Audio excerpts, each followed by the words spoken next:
All right, ladies and gentlemen, welcoming back to the Ray Carr Show is legend. I'll call him legendary. He's a great author, Peter Checksfield. Peter, welcome to the show. Thank you for having me, Ray. Good to be back. Good to be back, and you've written a lot of books. Peter, how many books have you published now? Uh, 20 on music and two on my photography, but 20 music books, yeah. Well, and you do such a wonderful job of it, bringing to light some here in the States, some of the artists that we only know a little bit about. Example, the Dave Clark Five, which that book has been pulled, but I use it all the time for Yeah. a reference because it's one of the most incredible books I've ever looked at, delving so deep into their music that I had no idea that the Dave Clark Five had recorded these songs. My goodness, you did such a wonderful job with that. Thank you. Yeah, I really like that book. I mean, Dave Clark himself didn't quite agree, unfortunately, but yeah, I'm proud of that book. Yeah, I'll get inquiries nearly every day. Where can I buy your book? But my hands are tied. Yeah. Well, here's another book that we're going to talk about the latest, and I know that you have possibly a Swing and Blue Jeans book in the make, right? Yeah, I'm doing the proofreading. At this very moment, and yeah, should be out in the next week or two. Yeah. I can't wait to talk about that one. We'll touch on that here at the end of the interview. Sure. Well, the Hollies. Now, the Hollies, a elevated observations of the Graham Nash year 63 to 68. The Hollies with beautiful harmonies and just a great sound, the second wave of the British invasion. So let's give an overview of how you think the Hollies, you know, in the landscape and the pantheon of rock and roll, how do you Well, think they hold up? well, that's interesting. Your description, the second wave. They were the first wave in the UK. They had big hits in 1963 alongside Jerry and the Pacemakers and the Right. Beatles and the Dave Clark Five and everyone else. But it took 2 or 3 years for them to really latch on in America. So in this country, they're part of the first wave. They very much are. Yeah, they were the first wave in the UK, but we didn't hear about them as much until, like you say, a couple of years later. So, Until 66, really, the bus stop was a really big one, I think, in America. First really big one. Yeah. and that was the cover of the Herman's Hermits version. Uh, no, no, it wasn't. It was written by Graham Goldman, an excellent songwriter. He wrote things for the Hollies and the Yeah. Herman's Hermits and the Yardbirds but he gave it to the Hollies first of all. And I'm pretty sure in this country the Hollies. I'll have to check that, but the Hollies version came out first. Okay. Yeah, I it's always probably was a under different the situation in America. Yeah. Yeah, it was different here because I heard the Herman's Hermits first, which I Okay. didn't, I thought was okay, but the Hollies did. Holy mackerel. Well, that was just a great version. Yeah, definitely. Yeah, I like Herman's Hermits version, it wouldn't have made a single. It didn't really have the impact. No. Talk about the beginnings of the Hollies. How did they start? How did they really get that, get together, get that chemistry and then really get into fourth gear? Well, it was Graham Nash and Alan Clark, the lead singer, really, and they actually met at school. Very similar to Keith Richards and Mick Jagger, and various people like that. They knew each other from the age of, I don't know, 5 or 6 onwards, and gradually they'd sing in the choir together. And then when Skiffle came along and Lonnie Donegan, they'd pick up guitars. But the defining moment, and they both said this in interview. They was in some cafe or coffee bar somewhere, and the Everly Brothers, "Bye Bye Love" came on, Hmm. and that just blew them away. And ever since that, they became Everly Brothers fanatics, and that's where they got the harmonies really. Well, their harmonies were probably of all the British groups besides the Beatles, they were like the Beatles, of course, I think were the best, but they were right there with their harmonies. Oh, absolutely, absolutely, yeah. How did Graham Nash? Why did Graham eventually, in your opinion, leave the band, and why did it kind of go south, so to speak? Yeah, it happened over time, really. It was a number of factors, and the rest of the band they were just more sort of old fashioned, and after sessions, after concerts, they'd have just a pint of beer and a pie kind of thing. But he was a teetotal for a long time. He brags that the only drink strongest drink he had was milk. But then later on, he got into smoking a little dope, a bit of LSD, nothing too heavy, but it changed his perspective, and they become more introspective. His songwriting, and and and well, what happened? They made a wonderful record called King Midas in Reverse, Yeah.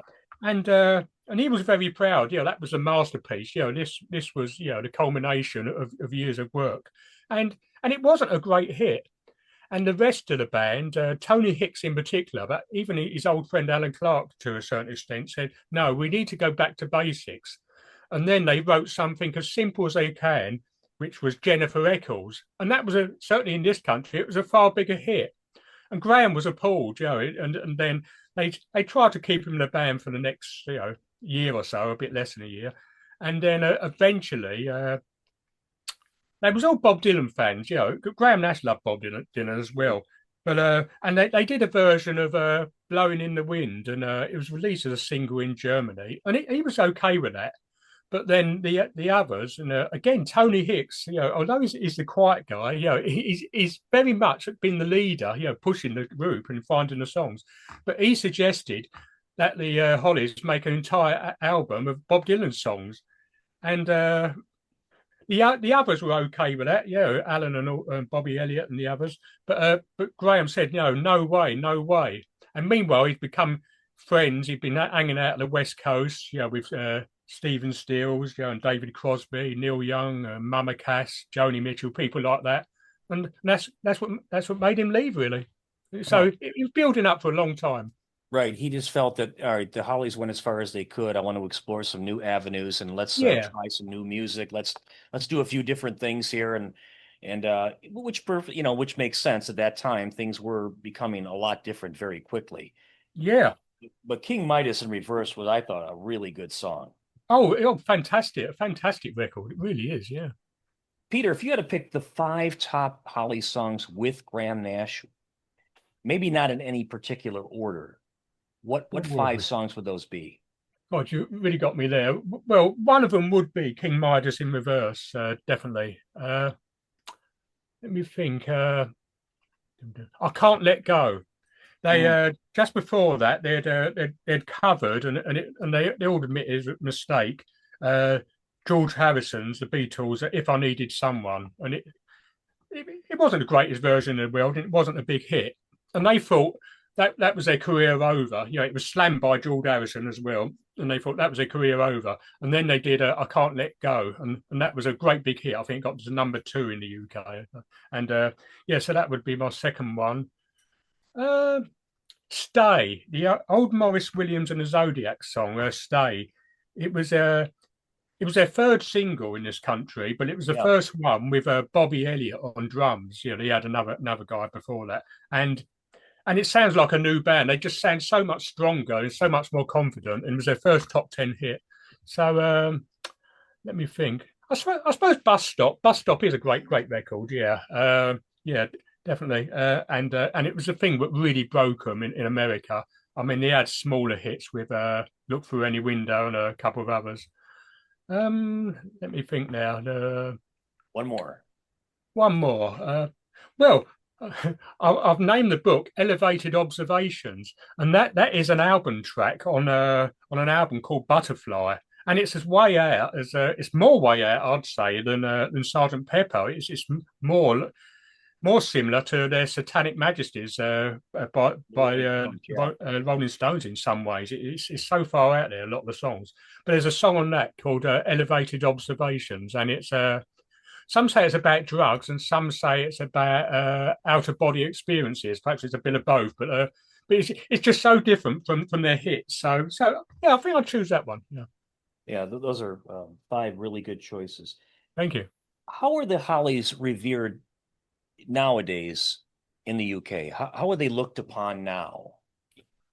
I think probably just taken for granted a bit. I mean, people forget, certainly in the UK throughout the 60s, that they had the second most number of hits out of any band. The Beatles had the most, but they had more hits than the Rolling Stones and the Who and the Kinks and Herman's Hermits and the Dave Clark Five. They were very, very big.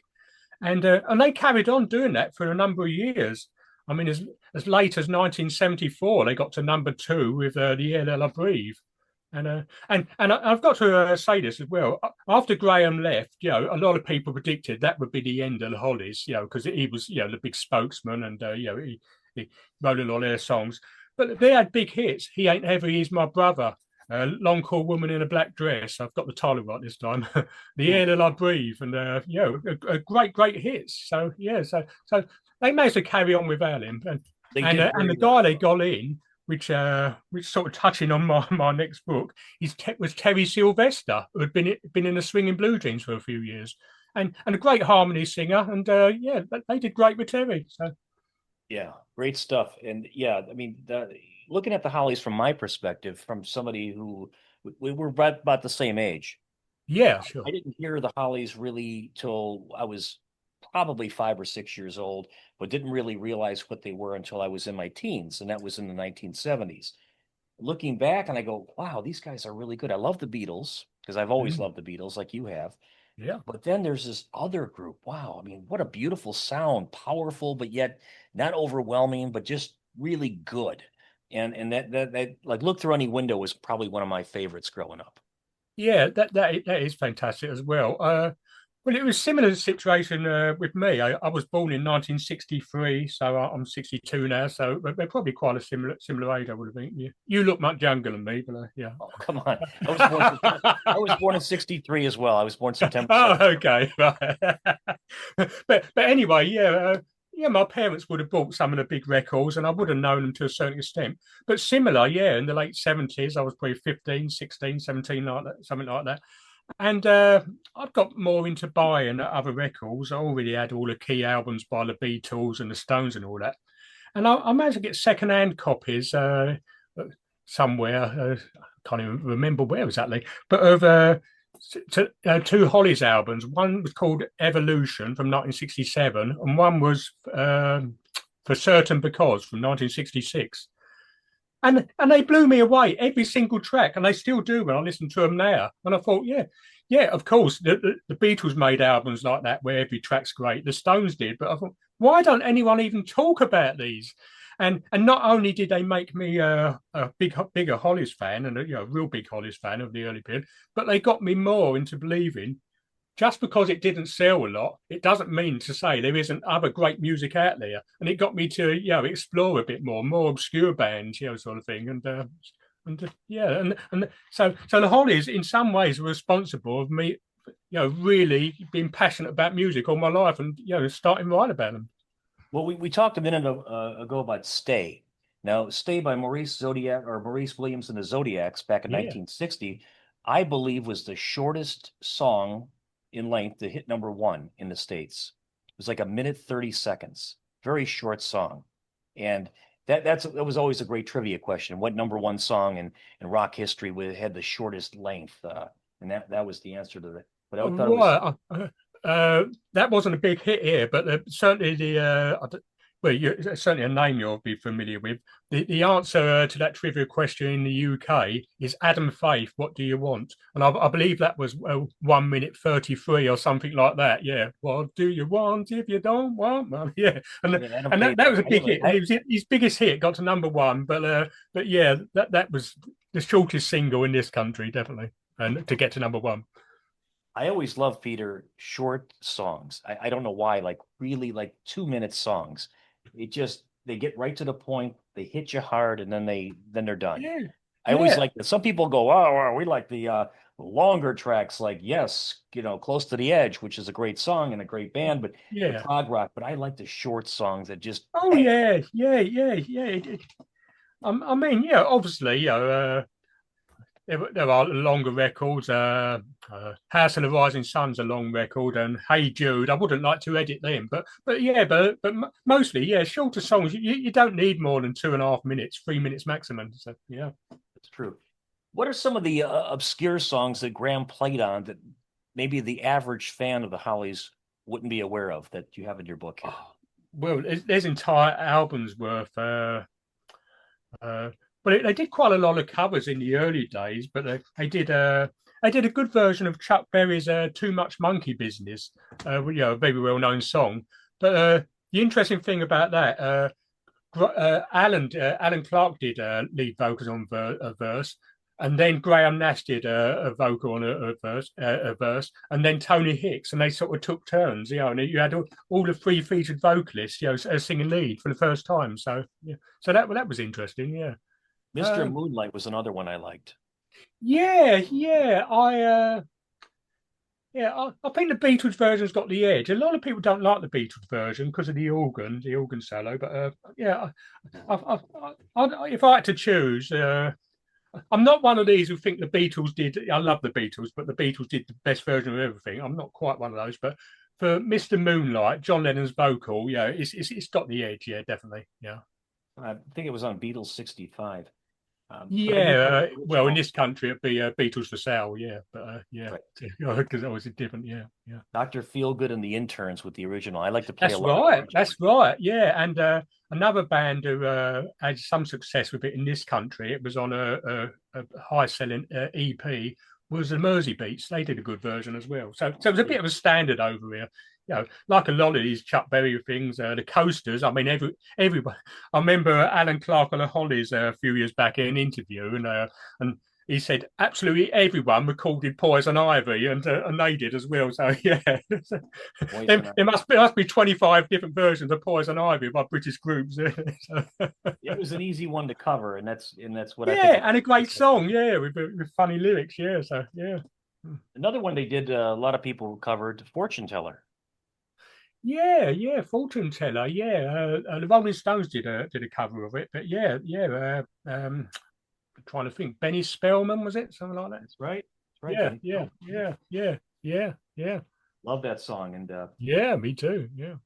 so after finishing this book, what kind of response did you get for this? I mean, were there a lot of new fans that have come about and go, wow, I never heard these songs. I'm going to go listen to them. I mean, has it had a resurgence of the Hollies in the UK? Pretty good, pretty good. Until about 10 years ago, unbelievably, no one had ever written a book on the Hollies.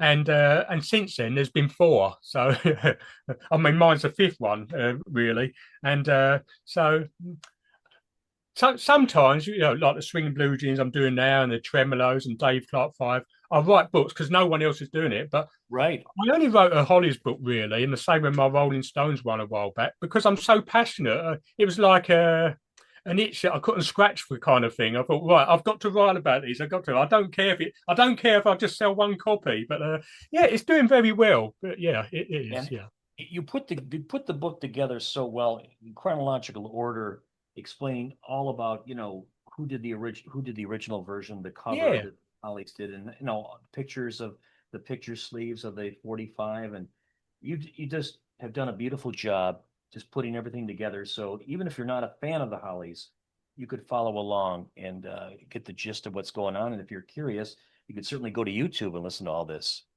Yeah, absolutely. With pretty much all my books, really. I've tried to find a middle line between casual fans and the diehard fans. Sometimes it is hard to please, both really, kind of thing. I don't want to get too bogged down and too nerdy for a start, a beginners kind of thing. That would pull them off. But I don't want it to be too light-hearted and too trivial either, because that would pull off the diehard. So I try to find a middle line, and I think I more or less managed to do that. Yeah. Yeah, you've always done a great job with that, Peter, because the certain one thing I could say about you, you are not pretentious. You're a professional's Thank you. professional, and you're a very, you do it in such a kind way that, it's like welcoming somebody to your door. Hey, come on in. Let's have Thank a you. tea. Yeah. I mean, obviously, if I'm writing about a book, some tracks I don't like, or I might not like certain things about, but I like to give how can I put it, positive criticism. I don't like to be, totally negative, say, oh, this is rubbish. Why did they do that? Blah, blah, blah. So, yeah, I try to do that. Yeah, I try to be fair. Yeah. I I mean, wanted these to are my share. heroes. So, Yeah, I wanted to share this book with our audience too. It's an older book that you wrote. yeah. Let's Stomp, American Music That Made the British Beat, 1954 to 67. I use this book a lot too. So this is one of your 20 books, and I would recommend, well, all of them, frankly, but this is really good as well. Thank you. Yeah, that's one book I actually refer to whenever I write a new book now. I refer, because I did so much research for that. I thought, now what covers did the Hollies do? Oh, let's go back to my Let's Stomp. They're all in there. So yeah, uh, yeah, I You've sort done of a great job with that. yeah, I do. Yeah. I do use my own books for research. I try not to regurgitate things, but yeah, oh yeah. I've written books, written the same thing before, I don't want to research it twice. It's pointless. So yeah. Peter, let's take a break here. We'll be back in a minute, and then we'll come back if we can, just in a second or Yeah. two, and let's talk about the swinging blue jeans. Yeah. Love to. All right.